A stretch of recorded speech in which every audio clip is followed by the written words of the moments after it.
This is the Mobile Home Park Lawyer Podcast with Ferd Neiman. If you're looking to generate wealth and passive income in the lucrative world of mobile home parks, you're in the right place. You'll discover solutions to the common legal and operational pitfalls and how to optimize parks to maximize income. Your host is in the trenches. He's a real estate attorney, financial analyst, and mobile home park investor and operator. Now, let's turn it over to Ferd Neiman. Welcome back, Mobile Home Park Nation. Here today, I'm going to talk briefly about real estate syndication. Syndication seems to be the buzz the last several years. So I just want to get into kind of the first of a multi-part series here on diving into the pros and cons, the do's and don'ts as it pertains to real estate syndication. You've probably heard the term syndicator. Another word for it would be promoter or sponsor or maybe general partner, with the, quote, silent partners being limited partners or LPs, Class B shareholders, things like that. But basically, what's a syndication? It's a partnership, and by partnership I mean kind of a joint project, not a partnership form of a legal entity. I think most syndications are probably LLCs, frankly, but which are limited liability companies. But it's, which are actually taxed as a partnership. So I guess it's quasi-accurate to define it as, it's a partnership between several investors, and they combine their skills, their effort, their resources, financial and otherwise, and they basically purchase a property together and manage a property together. Now, together, typically there's distinct roles. The sponsor oftentimes will find the deal, underwrite the deal, raise capital for the deal, and then post-closing manage the deal from an asset manager standpoint, and then also sometimes from a property manager standpoint, sometimes they hire a third-party property manager. The limited partner typically puts in money, and that's it. And in order to stay limited, it is advisable that they only put in money.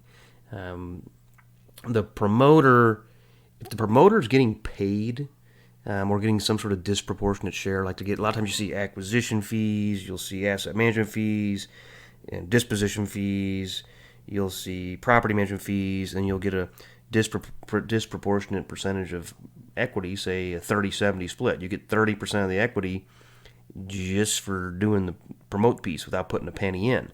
And the LPs put a penny in. They put a lot of money in, right?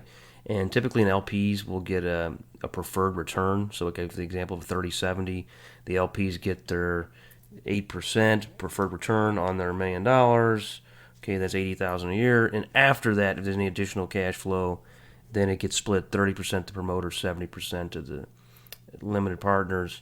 That's from an operational standpoint. You can have different splits from operational cash flow, refinance cash flow, disposition cash flow, liquidation cash flow. All these sort of documents, all this sort of structure, if you will, should be documented. Typically in an operating agreement, which is often, if you're raising money, is often part of a private placement memorandum. That's a big deal to not PPM, to not get in trouble with the SEC. I'll cover that more in detail. But basically today I just wanted to do kind of a initial high level. What's the structure? How's it work? What's a syndication? And that's pretty much it. It's if one person is doing work for money, that person is essentially a promoter. There's additional restrictions whether or not you raise capital from only friends and family, whether or not you advertise. You're typically required to have only accredited investors, and in some instances you're allowed to have a certain number of sophisticated investors that are not accredited. And the general definition of accredited is if there's nuances for, like, if you're an IRA or if you're a bank, things like that. But for the average person, the definition is you have a net worth of at least $1 million, not including your personal residence, or you have a income. If you're single, it's $200,000. If you're married, it's $300,000 for the last 2 years, and a reasonable expectation you're going to have it for the current or the third year. If you meet one of those definitions, you're an accredited investor. Sophisticated investor would be somebody that doesn't quite meet those metrics financially. So, for example, like I've got a buddy who's a very sharp real estate and financial attorney, but if he makes $199,000 a year, he's not accredited. He doesn't have a net worth of a man. He's not accredited. But he's probably going to qualify as sophisticated because of some of the work he's done. Now, as the sponsor, you've got some level of onus to dig into these investors, and if you think they're not valid, you can ask for things like tax returns, personal financial statements, things like that. And there'll be a whole bunch of documentation in your PPM that I'll cover. But for today, and I'll also cover some of the do's and don'ts on raising capital now that I'm thinking about it, because there's a bunch of guys out there breaking the law left and right, and the SEC is going to love to make an example out of them. So don't be that guy. Stay tuned for more details on that.